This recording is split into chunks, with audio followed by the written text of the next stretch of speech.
the bulk of my days when I'm working, photographing people and sort of having to be there for them and not injecting myself into their lives too much, although that's not the way that current documentary work is done that I need.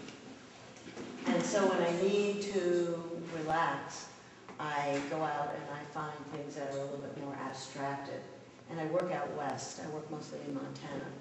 And so it's easy to find places that are abandoned.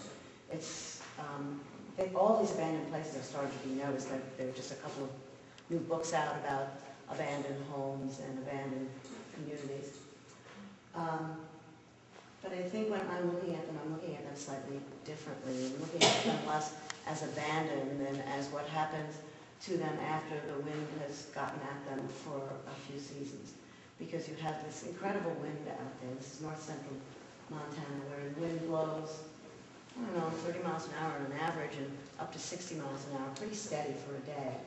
So between the wind and the windows breaking and the 13 degrees below zero in the winter and 102 in the summer, it doesn't take too long before these places don't really necessarily have the personalities of the people who lived in them, but they have these incredibly wonderful abstracted forms, which is what I love.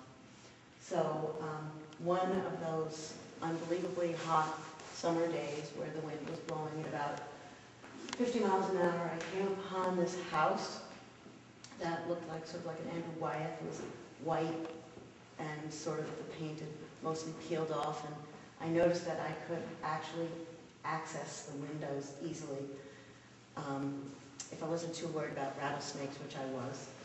And I took my camera and my tripod over to this one window and I looked in, and that's what I saw. So this is through a window.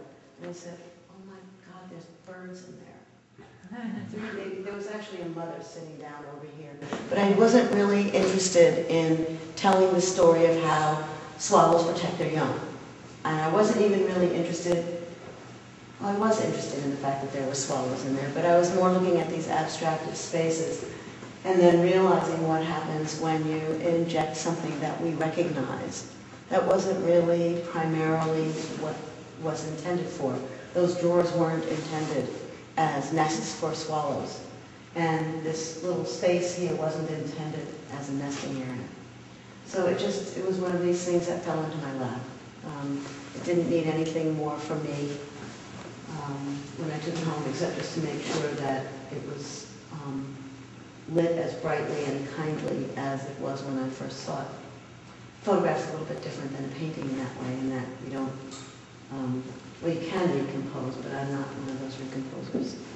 I tend to like to see if I can find those things, and those things are almost always available. It's like with, you said, with those record covers. And you saw them, and there was just something between you and those record covers.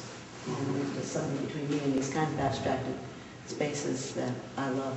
So that's the story of this particular abstracted space.